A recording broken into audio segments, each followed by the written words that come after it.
Hello, नमस्कार। HTV में आपका स्वागत है। आप और भारतीयों की तरह ये ज़रूर सोच रहे होंगे कि भारत और अमेरिका के बीच में, ट्रंप के बीच में ये क्या हो रहा है। तो चलिए आज हम इसके बारे में बात करेंगे और इस बातों की गहराई तक जाने की कोशिश करेंगे। पहले हम ये देखते हैं 2019 और 2020 में हाउडी मोदी और नमस्ते ट्रंप की जो सभाएँ हुई थी, उनके बारे में देखते हैं।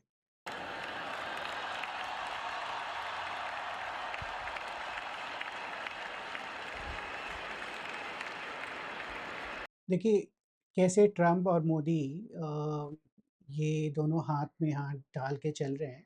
ये घटना 2019 की हाउडी मोदी इवेंट की है।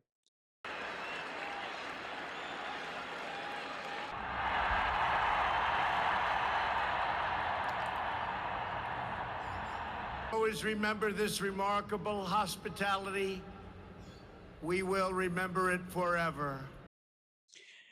ट्रम्प ये कहते हैं कि जो हॉस्पिटैलिटी भारत ने उन्हें दी 2020 के नमस्ते ट्रम्प के सभा के दौरान, जो 1 लाख के ऊपर जो लोग आए हुए थे, उनको देखकर उनका दिल प्रफुल्लित हो चुका था। और उन्होंने ये कहा कि ये बात हम कभी नहीं भूलेंगे। लेकिन सिर्फ़ 5 साल बाद आज स्थिति ये है कि ट्रम्प हमारे ऊपर टैरिफ के ऊपर टैरिफ थोप रहे हैं। तो आखिर में ये क्या हुआ?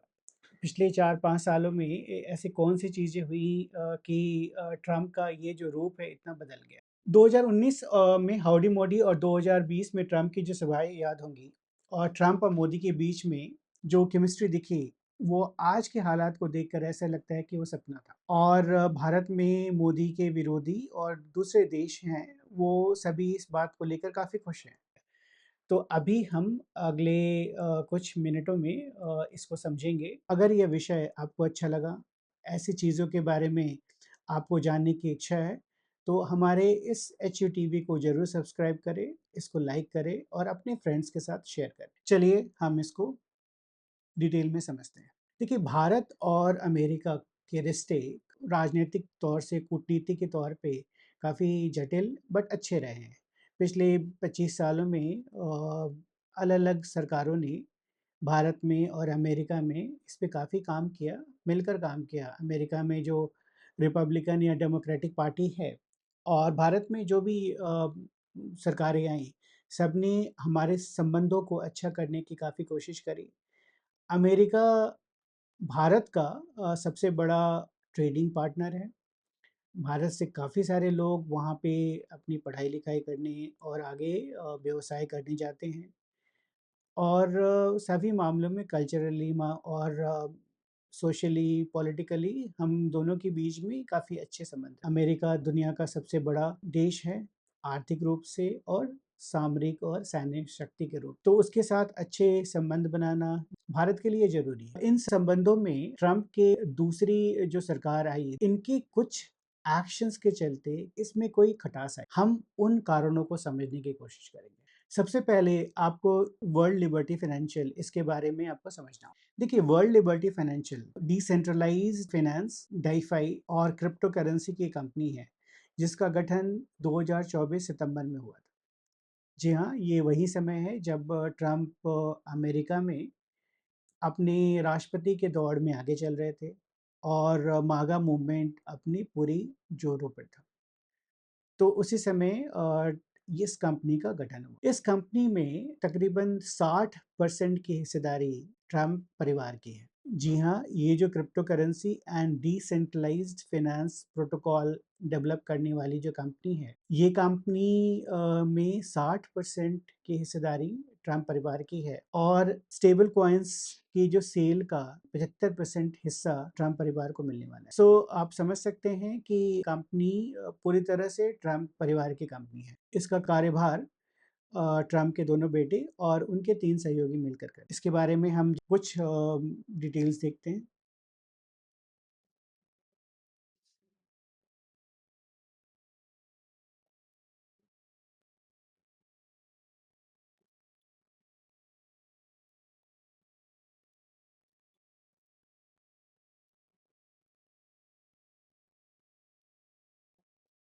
देखिए, ये जो स्नैपशॉट है, इसमें आप ट्रम्प के पूरे परिवार को देख सकते हैं। Trump, Eric Trump, Donald Trump, Barron Trump, ये सारे ट्रम्प के बेटे हैं, जो इस कंपनी के मैनेजमेंट में हैं और उनके ट्रम्प के काफ़ी करीबी सहयोगी इस कंपनी को चलाते हैं। इस कंपनी के साथ ट्रम्प के काफ़ी गहरे संबंध हैं। आप ये सोच रहे होंगे कि आखिर में इससे हमारा क्या?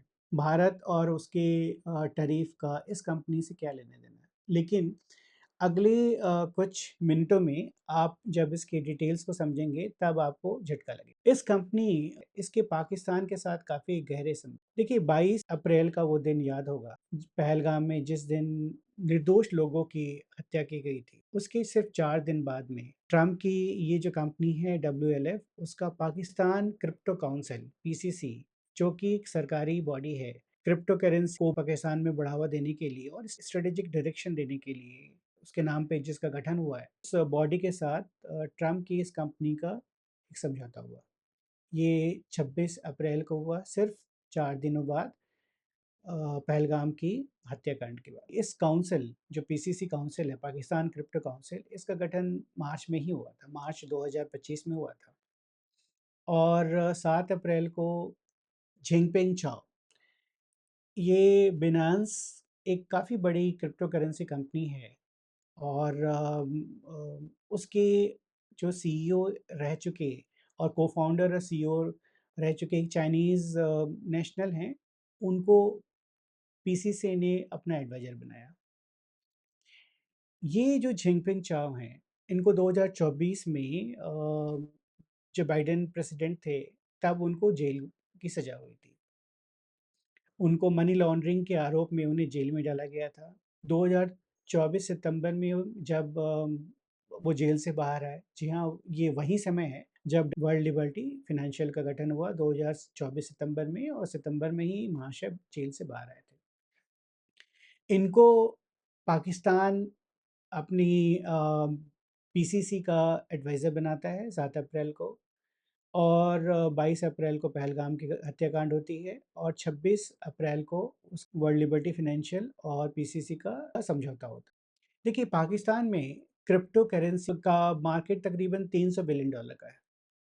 $300 बिलियन का सालाना का कारोबार होता है क्रिप्टो करेंसी में और ये जो समझौता हुआ डब्ल्यूएलएफ और पीसीसी तो इसके बारे में पाकिस्तानी मीडिया का ये कहना था कि इस डील से स्टेबल कॉइन विच जो यूएसडी 1 जो डब्ल्यूएलएफ ने इंट्रोड्यूस किया है, का चलन बढ़ेगा, जो दुनिया में पाकिस्तान को अंतर्राष्ट्रीय फाइनेंशियल मार्केट से जोड़ेगा और पाकिस्तान के का जो पारंपरिक फाइनेंशियल जो सिस्टम है, उस पे जो निर्भरता है, उस निर्भरता को हटाएगा। तो आप इस चीज़ को आप समझिए कि ये समझौता हुआ किस लिए? ताकि पाकिस्तान में स्टेबल कॉइन यूएसडी 1 का चलन बढ़े। इससे फ़ायदा क्या होगा कि पाकिस्तान अभी जो ट्रेडिशनल फाइनेंशियल सिस्टम है, यानी कि कहीं भी कुछ एक्सपोर्ट-इम्पोर्ट करने के लिए जो उसे करेंसी लेना होता है और जो ट्रेडिशनल सिस्टम बैंकिंग सिस्टम के थ्रू जाता है। तो उस सिस्टम के बाहर में ये सिस्टम वो यूज़ कर पाएँगे और जो नॉर्मल सिस्टम है, वो किसी न किसी रेगुलेटरी बॉडी के माध्यम से कंट्रोल्ड होती हैं। जब भी पाकिस्तान टेररिज़्म या ऐसी चीज़ों में इन्वॉल्व होता है, तो वो एफएटीएफ के परव्यू में आता है। एफएटीएफ जो कि फाइनेंशियल एक्शन टास्क फ़ोर्स है, वो पाकिस्तान का कोई भी एक्सपोर्ट-इम्पोर्ट है, उनका जो पैसा किसी देश में उन्होंने बैंक में रखा हुआ है, सबको सीज़ कर सकती है। लेकिन अगर पाकिस्तान स्टेबल कॉइन में डील करती है। पाकिस्तान डब्ल्यूएलएफ के के स्टेबल कॉइन्स और क्रिप्टो करेंसी को यूज़ करती है। तो उसे किसी भी टास्क फ़ोर्स से उसके डरने की आवश्यकता नहीं होगी। वो कुछ भी कर पाएगा और उसपे कोई भी अंतर्राष्ट्रीय समुदाय और अंतर्राष्ट्रीय इंस्टीट्यूशंस उस पे कोई भी कंट्रोल नहीं कर पाएँगे। अब हम देखते हैं पाकिस्तानी जो ये जेंटलमैन Today हैं, marks a उनका very important and remarkable day in that journey of Pakistan. Today is a very historic day because today I will announce that the Pakistani government is setting up their own government-led Bitcoin strategic reserve.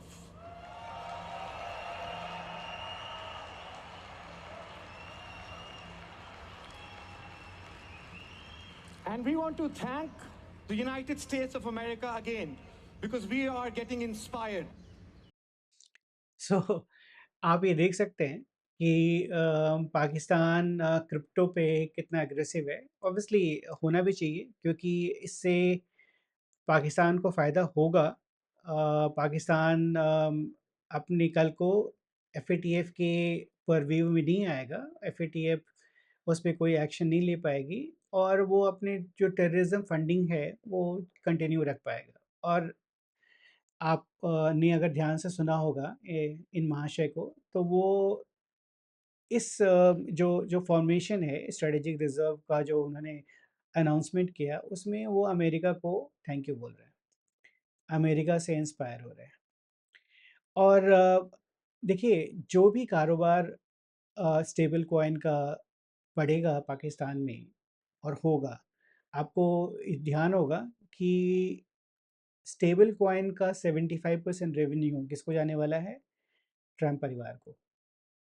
देखिए $300 billion का सालाना कारोबार होता है पाकिस्तान में, उसमें से अगर 10% भी हो, तो $30 बिलियन का होगा और वो सारा रेवेन्यू उसका 75% रेवेन्यू ट्रम्प परिवार को जाता है। इस चीज़ को हम ध्यान रखेंगे। अब हम आते हैं अगले विषय। देखिए पाकिस्तान ये काफ़ी दिनों से और पिछले 15-20 साल से रेयर अर्थ मिनरल्स की बात हो रही है। काफ़ी बड़े रिज़र्व्स की बात हुई है और बलूचिस्तान में एक्चुअली ऐसे रिज़र्व्स हैं, रेयर अर्थ मिनरल्स के रिज़र्व्स हैं, जिस पे अलग-अलग देश कोशिश कर रहे हैं कि उसका वो फ़ायदा उठाएँ।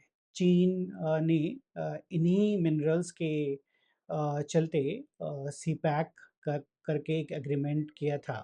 तो सीपैक का जो एग्रीमेंट हुआ था चाइना और पाकिस्तान में, वो इन्हीं मिनरल्स को एक्सप्लोर करने के नाम पे हुआ था। और काफ़ी सारे ऐसे मिनरल्स हैं जो कि बलूचिस्तान में पाए जाते हैं। इन मिनरल्स में जैसे डिस्प्रोसियम, टर्बियम एंड येट्रियम। ये जो मिनरल्स हैं अलग-अलग इलेक्ट्रिक व्हीकल्स में और मैग्नेट्स बनाने में काम आते हैं, जो कि ग्रीन एनर्जी को प्रमोट करने के लिए काम आते हैं। चीन ग्रीन एनर्जी में काफ़ी आगे है और ऐसे मिनरल्स को यूज़ करने में प्रोसेस करने में दुनिया में वो सबसे आगे है। और उसने पाकिस्तान के साथ एग्रीमेंट किया और एक्सप्लोर करने के लिए, लेकिन समहाउ ये उनका जो सीपैक है उतना सक्सेसफुल नहीं रहा। तकरीबन $52 बिलियन की इन्वेस्टमेंट की बात थी और लेकिन पिछले 10 सालों में बलूचिस्तान लिबरेशन आर्मी और बाकी जो वहाँ के जो नेशनलिस्ट मूवमेंट है, उसने इसको काफ़ी बुरी तरह से रोका। 200 से ज़्यादा चीनी इंजीनियर्स को उन लोगों ने मार गिराया और इसके चलते क्या हुआ है कि ये सीपैक ऑलमोस्ट बंद पड़ा है। तो अभी पिछले 2 सालों में चीन ने अपना इन्वेस्टमेंट भी काफ़ी कम कर दिया है, उसमें स्केल डाउन कर दिया है और प्रैक्टिकली कोई भी नया काम नहीं। ये ट्रम्प को और अमेरिका को ये एक अच्छा मौका लग रहा है कि चीन को वो पाकिस्तान में रिप्लेस कर सके। और दूसरा ये जो ट्रम्प ने अभी अपनी ट्रूथ सोशल में जो स्ट्रैटेजिक ऑयल रिज़र्व की फाइंडिंग की बात करी, ये पिछले कई सालों से पाकिस्तान में चल रहा है। इनफैक्ट हम इनको ज़रा नेक्स्ट वीडियो को देखते हैं। है वो कौम को एक बहुत बड़ी खुशखबरी देंगे। उनका कहना था कि एशिया के सबसे बड़े ज़खायर जो हैं वो पाकिस्तान में मौजूद हैं और जल्द वो खुशखबरी देंगे। उनका कहना था कि कराची में ज़ेरे समुंदर एशिया के सबसे बड़े तेल और गैस के ज़खायर की दरियाफ्त से मुतल्लिक कौम को मैं जल्द खुशखबरी दूंगा। सहाफ़ियों से गुफ्तगू तो देखिए ये पाकिस्तान पिछले तकरीबन 15 सालों से ये कह रहा है, क्लेम कर रहा है और ये जो आप फुटेज आपने देखा इमरान खान का, ये 6 साल पहले की बात है।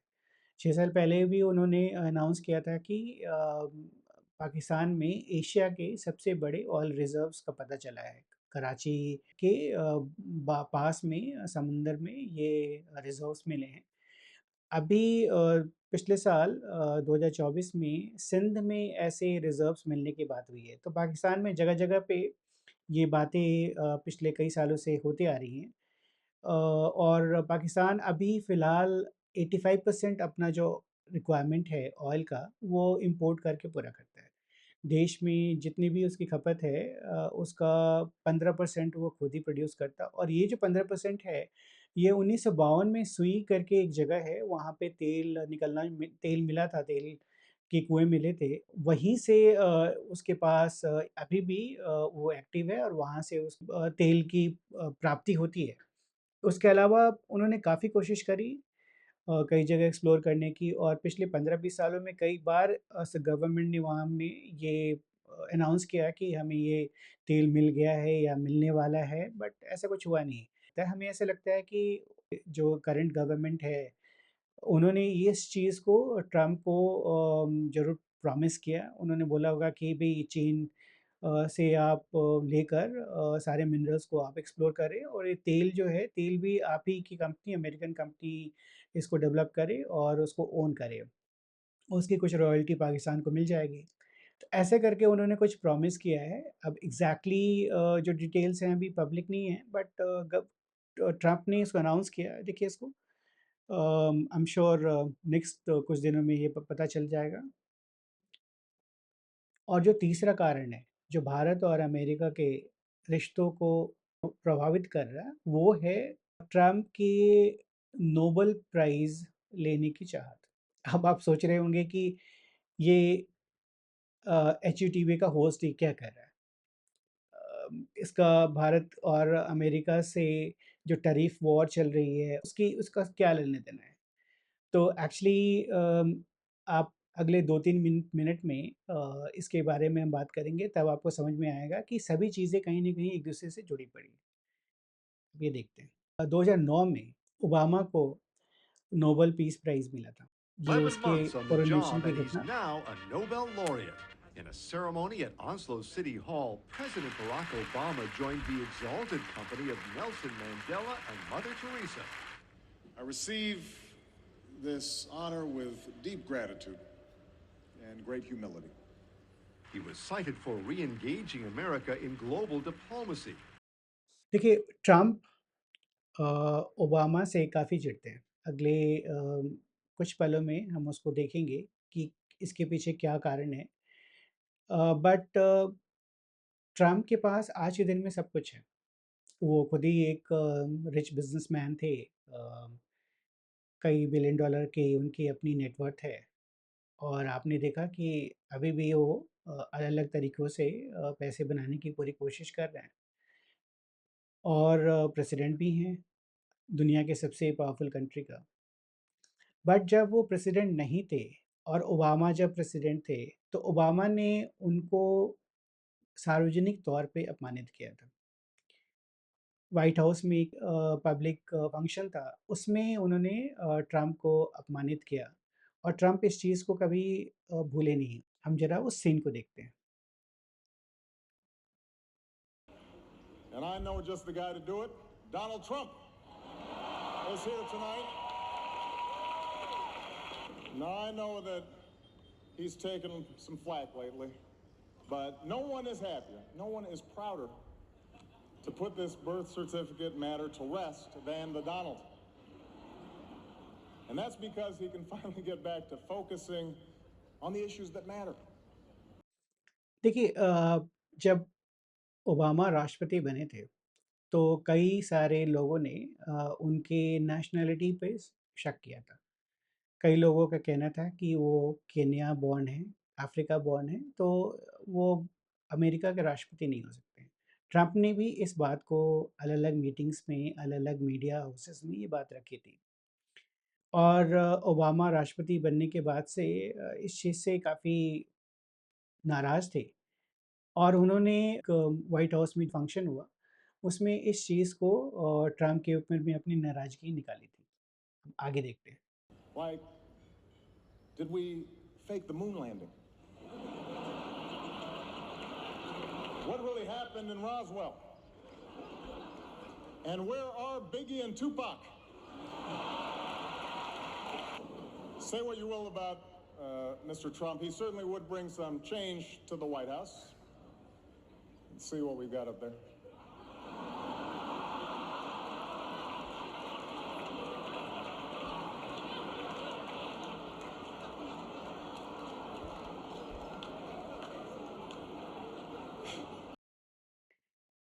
सो आपने देखा कि ओबामा ने कैसे ट्रम्प की उस मीटिंग में जहाँ पे सैकड़ों लोग बैठे हुए थे, कैसे उनका अपमान किया और ऑब्वियसली पब्लिक फोरम में जहाँ पे सैकड़ों लोग बैठे हैं, आपको प्रेसिडेंट देश का टारगेट कर रहा है।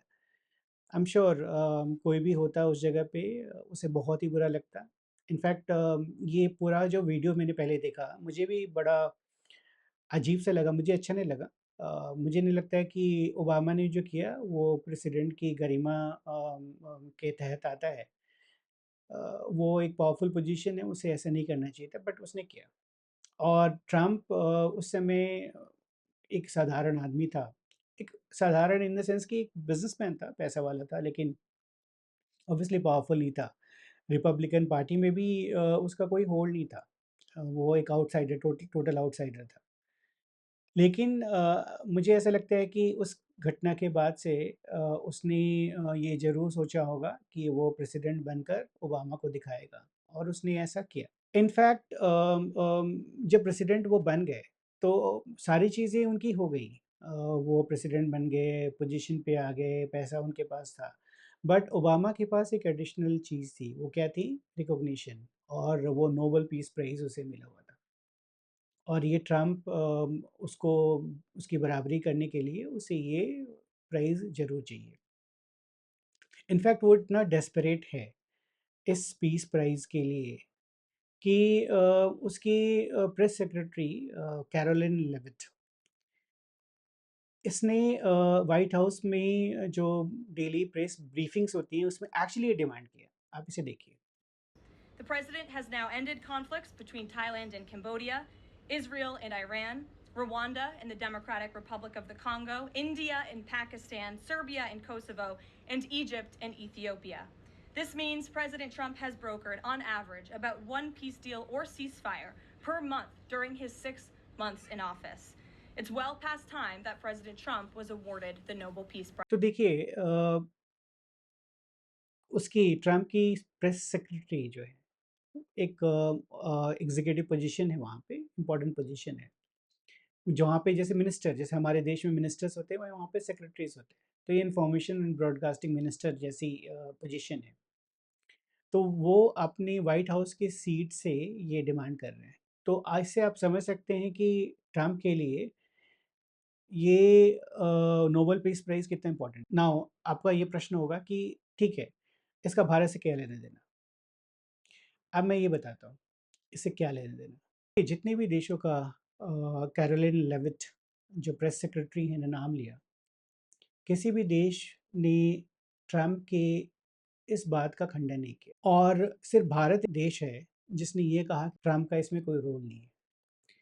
जो ऑपरेशन सिंदूर के बाद पूरा घटनाक्रम था, वहाँ पे ज़रूर ट्रम्प के ऑफ़िशियल यानी कि अ, रूबियो का कॉल आया था भारत के विदेश मंत्री के पास और भारत के बाकी अधिकारियों के पास।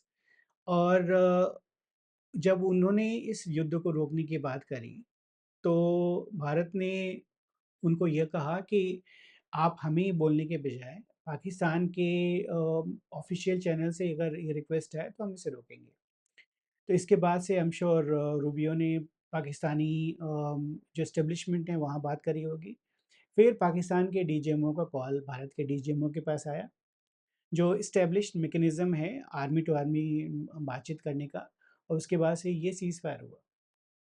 तो ये सारे मामले में भारत ने ट्रम्प को पर्सनली क्रेडिट देने से मना कर दिया। जानते हैं पाकिस्तान ने क्या किया? पाकिस्तान के कुछ मिनिस्टर्स ने एक्चुअली ये कहा कि ट्रम्प ने भारत और पाकिस्तान के बीच में मध्यस्थता की, युद्ध को रोका, तो इसलिए उन्हें नोबेल पीस प्राइज़ मिलना चाहिए। तो भारत एक तरफ कहता है कि भई इसका ट्रम्प का कोई रोल नहीं है, पाकिस्तान और भारत के बीच में युद्ध रोकने में। और उधर पाकिस्तान ये कह रहा है कि भई ट्रम्प को नोबेल पीस प्राइज़ मिलना चाहिए। आप ये देखिए कि कोई व्यक्ति जो इतना डेस्परेट है पीस प्राइज़ लेने के लिए और कोई देश उसके इस बात में अ, उसके साथ ना देकर एक्चुअली उसके अगेंस्ट जाता है और उसकी बात को काटता है, तो ऑब्वियसली उसको अच्छा नहीं लगेगा। ट्रम्प को आई एम श्योर ये अच्छा नहीं लगा होगा। भारत ने इसका खंडन किया।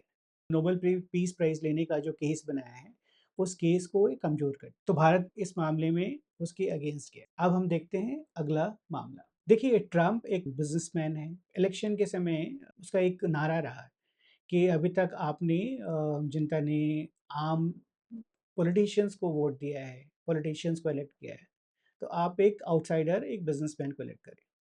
और ट्रम्प एक्चुअली इस बात को लेकर काफ़ी उन्हें कहने में खुशी होती है कि वो पूरे जो कूटनीति है, यानी डिप्लोमेसी है, वो ट्रेड से कंट्रोल करते हैं। ट्रेड उनके लिए काफ़ी बड़ा लिवरेज है, उसको समझते हैं और इसी से कंट्रोल करने की कोशिश करते हैं। उन्होंने अपनी जब वो कार्यभार में सँभाला उन्होंने 20 जनवरी को, उसके तुरंत बाद में उन्होंने एक लिबरेशन डे सेलिब्रेट किया। इस लिबरेशन डे में उन्होंने ये कहा कि पूरी पूरी दुनिया के देश जो अमेरिका को अपना सामान बेचते हैं और अमेरिका उनसे खरीदता है।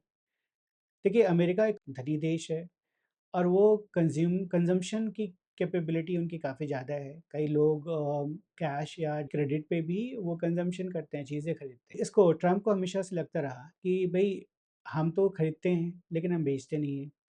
तो उन्होंने ये कहा कि ठीक है, अगर आप हमें सामान बेच रहे हैं, ठीक है? अगर आप हमें सामान बेच रहे हैं, तो हमारी जो शर्तें हैं उनको मानिए, नहीं तो हम आपके गुड्स पे टैरिफ लगाएँगे, टैक्स लगाएँगे। देखिए टैरिफ क्या है? आपके इम्पोर्ट पे एक टैक्स है, जो कि अल्टीमेटली किसको जाएगा? जो उसका बियर कौन करेगा? वो देश की नागरिक करेगी। बट ट्रम्प का लॉजिक जो भी रहा, उन्होंने बोला कि भई हर एक देशों को कहा कि आप हमारी शर्तें मानिए, हम तो हम आपके गुड्स पे हम टैरिफ बढ़ा देंगे। तो इस लिबरेशन डे के बाद से उन्होंने क्या किया है कि अलग-अलग देशों के साथ द्विपक्षीय समझौते करने शुरू किए हैं और हर एक देश पे ये दबाव डाला है कि भई टैरिफ के अलावा यानी कि जो इम्पोर्ट ड्यूटीज़ के अलावा उन्होंने एडिशनल चीज़ें डिमांड करी हैं अमेरिका के लिए। फॉर एग्ज़ाम्पल हम ईयू की बात करें तो ईयू को हर एक साल तकरीबन 4 से 5 ट्रिलियन डॉलर्स का इन्वेस्टमेंट अमेरिका में आज भी कर रहा है, पहले भी करता रहा। वो उसके ऊपर उन्होंने 600 बिलियन डॉलर की बात करी कि भई 600 बिलियन एक्स्ट्रा आप ईयू जो है अमेरिका में इन्वेस्ट करेंगे। इसी तरह से जापान के साथ जो डील हुआ 15% का शायद उनका टैरिफ लगाया है। उस पे ये डील हुआ है, उन्होंने भी जापान से बोला कि अब 500 बिलियन डॉलर एक्स्ट्रा अमेरिका में इन्वेस्ट करेंगे। इसी तरह से वो साउथ कोरिया के साथ उन्होंने कहा, तो अलग-अलग देशों के साथ वो बात कर रहे हैं और अलग-अलग देशों को ये बोल रहे हैं कि अगर आपको हमारे देश में सामान बेचना है, तो आप हमारी इन-इन शर्तों को मानें, नहीं तो हम आपके देश के जो सामान पे है, उस पे ज़्यादा टैक्स लगाएँगे। और वो साथ में ये भी चाहते हैं कि जो मैन्युफैक्चरिंग है, वो वापस अमेरिका में आए। आज के दिन में चाइना वर्ल्ड का मैन्युफैक्चरर है। इलेक्ट्रॉनिक्स हो, कई सारे मामलों में वो चाइना चीज़ों को प्रोड्यूस करता है। ट्रम्प को ये बात अच्छी नहीं लगती है। वो अमेरिका फर्स्ट के नारे पे आए हैं और अमेरिका फर्स्ट यानी कि हर एक चीज़ अमेरिका में बने और अमेरिका का सामान सब जगह बिके। ये उनका मानना है। जो कि ठीक है, आप इसमें डिबेट कर सकते हैं, वो अच्छी बात है, बुरी बात है। लेकिन अभी ट्रम्प क्या कर रहे हैं कि अपनी इस बात को मनवाने के लिए वो अपनी ट्रेड पे अपनी पावर को गलत तरीके से इस्तेमाल कर रहे हैं। लोगों के हाथ मरोड़ कर वो देशों को अपनी बात मनवाने की चेष्टा कर रहे हैं। ट्रम्प अलग-अलग देशों के साथ डील कर चुके हैं। भारत के साथ उनका डील अभी भी नहीं हुआ है। और ऐसा है कि वो चाहते हैं कि ये डील हो और इनफैक्ट मैं 3 महीने पहले का एक वीडियो है उसको मैं आपको दिखाता हूँ। And just yesterday, it seemed to get a little bit lost in the news, and I think it's a disservice to the American public that it did. The vice president announced terms of reference for a trade deal with India. That is a big deal.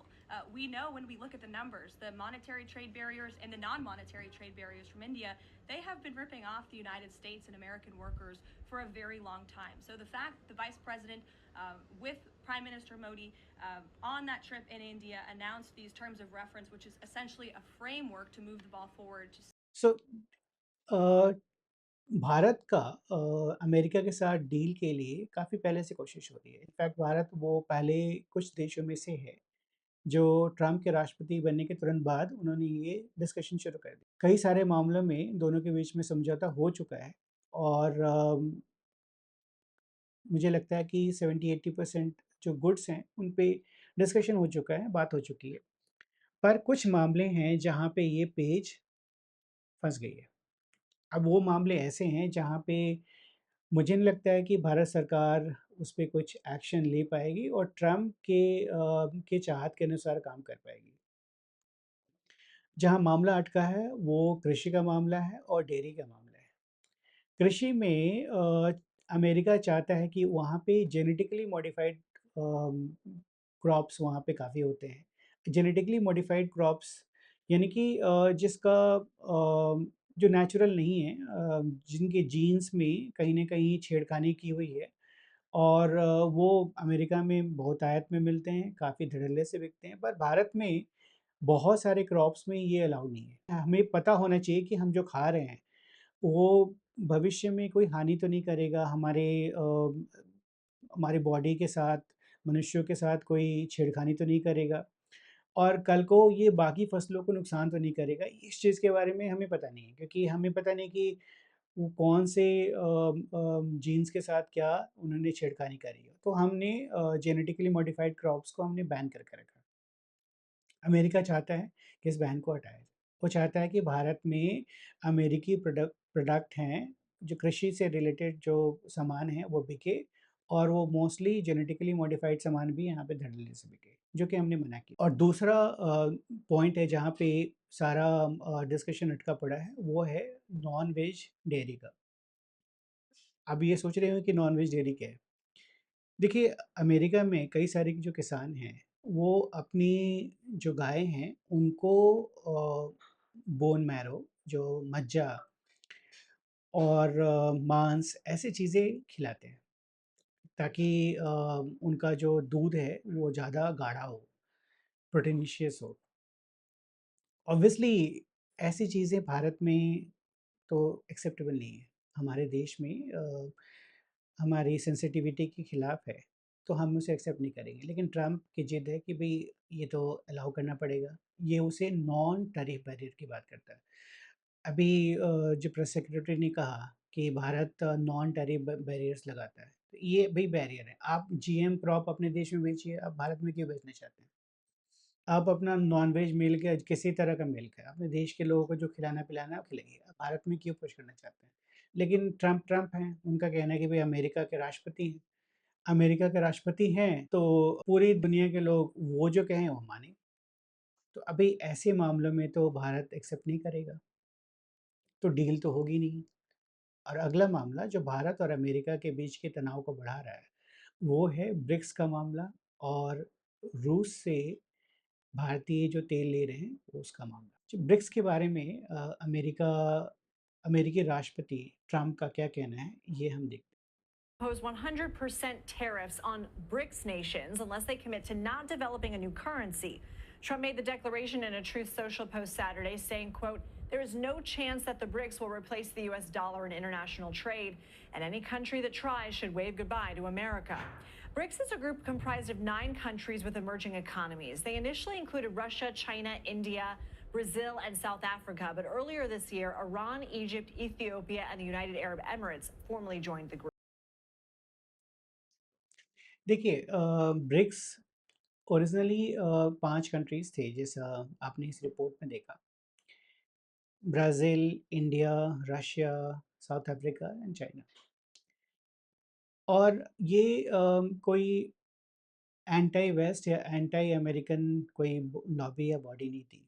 ये था आपस में एक trade को promote करने के लिए ये एक बॉडी बनी हुई थी। दुनिया के अलग-अलग देशों में अलग-अलग लोगों ने अलग-अलग तरह के एग्रीमेंट्स करके रखे हैं, ट्रेड एग्रीमेंट्स करके रखे हैं, ये नेचुरल है।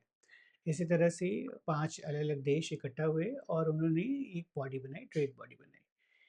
समहाउ पिछले कई सालों से अमेरिका जो मीडिया है और वेस्टर्न मीडिया है, इसने ये नैरेटिव पुश करना शुरू किया कि जो ब्रिक्स है वो एंटी वेस्ट है, एंटी अमेरिका है। तो श्योरली जब अमेरिकन राष्ट्रपति डोनाल्ड ट्रंप अपनी दूसरी बार वो राष्ट्रपति चुने गए, तो उन्होंने इस बात पे ये कहा कि हम ब्रिक्स को अमेरिकन डॉलर को रिप्लेस नहीं करने देंगे। अगर वो अल्टरनेटिव करेंसी की बात करेंगे, तो हम उन्हें एक्सेप्ट नहीं करेंगे। तो ये बात उन्होंने रखी। पिछले 6 महीने में वो जब जब से लिबरेशन डे का अनाउंसमेंट किया उन्होंने और जब से ट्रेड और टैरिफ्स की बात करी पूरी दुनिया पे उन्होंने टैरिफ्स लगाना शुरू किया। अब वो ब्रिक्स पे एडिशनल टैरिफ लगाने की बात कर रहे हैं। पहले उनका कहना था कि अगर हम टैरिफ तब लगाएँगे जब वो ब्रिक्स कंट्रीज़ अलग एक करेंसी बनाएँगे, रिज़र्व करेंसी बनाएँगे, लेकिन ब्रिक्स ऐसा कुछ कर नहीं रहा है। बट ट्रम्प हैं और अमेरिका है उनकी मनमानी, तो वो ये कह रहे हैं कि भई अगर ब्रिक्स का आप हिस्सा हैं, मेंबर हैं, तो हम फिर भी हम आप पे लगाएँगे, टैरिफ लगाएँगे, एक्स्ट्रा ड्यूटी लगाएँगे। तो देखते हैं ये बात है जो भारत इसका एक मेंबर है, इम्पोर्टेंट मेंबर है, फाउंडिंग मेंबर है। तो अब इसके चलते वो ट्रम्प के रडार पे है और ट्रम्प का एक एडिशनल पेन पॉइंट है रशिया। भारत रशिया से तेल खरीदता रहा है। ट्रम्प को ये पसंद नहीं है। अब ये देखिए ट्रम्प के एक ऑफ़िशियल का क्या कहना है। Last fall, the New York Times has this.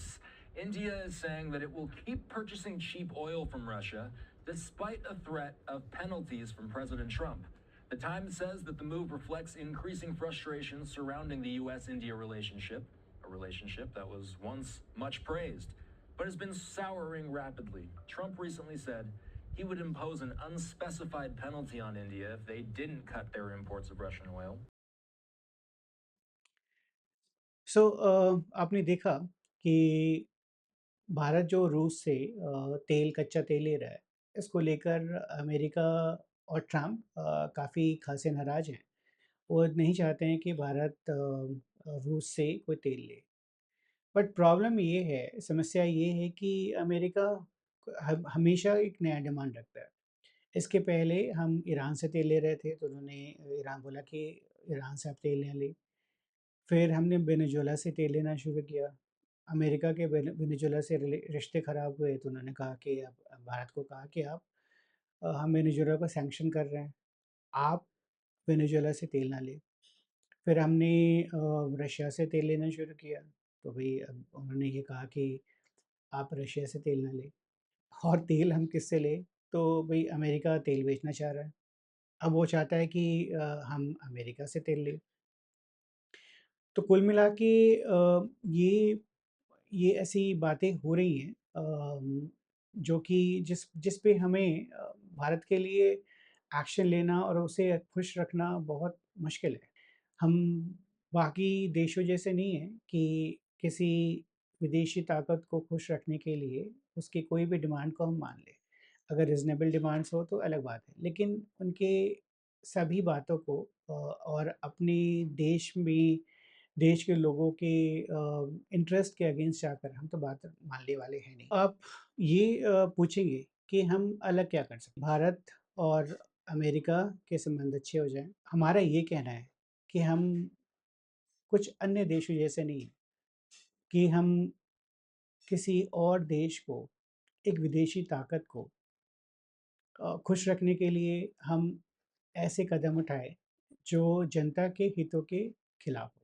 Bharat के लोगों का जो सेंटिमेंट है कि अपने हितों पे टिके रहे, अपने इंटरेस्ट के हिसाब से काम करें। पब्लिक सेंटिमेंट है, वो यही है कि हम अपने इंटरेस्ट के हिसाब से काम करें और कोई भी हमें बंदूक के नोक पर अपनी बातें नहीं मनवा सकता। देखिए, अमेरिका एक महत्वपूर्ण देश है, दुनिया की सबसे बड़ी आर्थिक शक्ति है और भारत का उसके अमेरिका से पिछले कई दशकों से अच्छे संबंध रहे हैं। हम चाहते हैं कि ये संबंध और अच्छे हों, इससे हमारा भी फ़ायदा होगा, इससे अमेरिका का भी फ़ायदा होगा। हमारे कई सारे लोग, लाखों की संख्या में भारतीय वहाँ पे हैं और दोनों देशों के बीच में अगर कोई समस्या होती है, तो कई सारे लोगों को दिक्कत होगी। तो हम चाहते हैं कि हमारे रिलेशन अच्छे रहें। किंतु ये जो चाहत है अच्छे रिलेशन की, वो हमारे इंटरेस्ट के खिलाफ नहीं हो सकती और ज़बरदस्ती नहीं हो सकती। देखिए ट्रम्प या हमेशा राष्ट्रपति बने नहीं रहेंगे। आज के दिन में सभी जो विश्व की जो परिस्थिति है सामरिक और सैन्य परिस्थिति है, वो अमेरिका के फ़ेवरेबल है। तो हो सकता है कि ट्रम्प को ऐसा लगे कि भारत की उनको आवश्यकता नहीं है। कल को वैश्विक परिस्थिति में अगर परिवर्तन होता है, तो मुझे ऐसा लगता है कि फिर से रिश्तों में सुधार होगा। ट्रम्प के बारे में लोग ऐसा कहते हैं कि हर एक वीक इनका मूड चेंज होता है। आपने अगर न्यूज़ फ़ॉलो कर रहे होंगे, तो ज़ेलेंस्की के साथ आपने देखा होगा कि राष्ट्रपति अमेरिका के व्हाइट हाउस में कितनी गंदी अगर न्यूज़ आप फ़ॉलो करते होंगे, तो आपने देखा होगा कि यूक्रेन के साथ ट्रम्प के कैसे ताल्लुकात थे। उन्होंने राष्ट्रपति ज़ेलेंस्की के साथ कैसा व्यवहार किया था और वो सारा वाक़या पूरे दुनिया में सबने देखा था। वहीं ट्रम्प और ज़ेलेंस्की के रिश्ते अभी अच्छे हो गए 3 महीने के भीतर में, तो शायद हो सकता है भारत और अमेरिका के रिश्ते भी शायद सुधार आ जाए। 2-3 महीने हमें इंतज़ार करना पड़े, हो सकता है ना हो सकता है कि साढ़े 3 साल हमारे लिए कठिन हो। तो हमें उस वक़्त तक का वेट करना पड़ेगा जब तक उनके तरफ से अमेरिका की तरफ से उनके टोन में, उनके व्यवहार में, उनके सिग्नल्स में, सभी चीज़ों में परिवर्तन ना होता है। हमें अपने रास्ते अडिग रहना है। वैश्विक परिस्थिति में परिवर्तन होते रहता है और चीज़ें फिर से बदलेंगी और चीज़ें बेहतर होंगी। लेकिन निकट भविष्य में हो सकता है कि हमें कष्ट हो हमारा एक्सपोर्ट कम हो, लोगों की इनकम कम हो, कई सारे कंपनीज़ को और ऑब्वियसली कंपनीज़ को दिक्कत होगी, तो लोगों को दिक्कत होगी। तो ये हो सकता है कि कष्टकर हो। बहुत ज़रूरी है कि हम अपनी आर्थिक शक्ति को प्रबल करें, हम अपनी सामरिक सैन्य शक्ति को प्रबल करें। एक बार हम शक्तिशाली हो जाएँगे, तो ऐसी स्थिति का सामना हमें दोबारा ना करना पड़ेगा। आज के दिन में हम 4 ट्रिलियन डॉलर की इकॉनमी है। 10-15 ट्रिलियन डॉलर की इकॉनमी होते, तो शायद ट्रम्प की इतनी हिम्मत ना होती कि वो मेरे से आँख दिखा पाए। पर ठीक है, जो है सो है, हम अपना काम करेंगे, ट्रम्प अपना काम कर रहा है। तो चलिए इसी बात को लेकर हम इस एपिसोड को विराम देते हैं। अगर आपको ये प्रोग्राम अच्छा लगा, अगर आपको हमारी प्रस्तुति अच्छी लगी, तो आप हमारे चैनल को लाइक करें, सब्सक्राइब करें और अपने दोस्तों के साथ ज़रूर शेयर करें। हमारे साथ बने रहने के लिए धन्यवाद।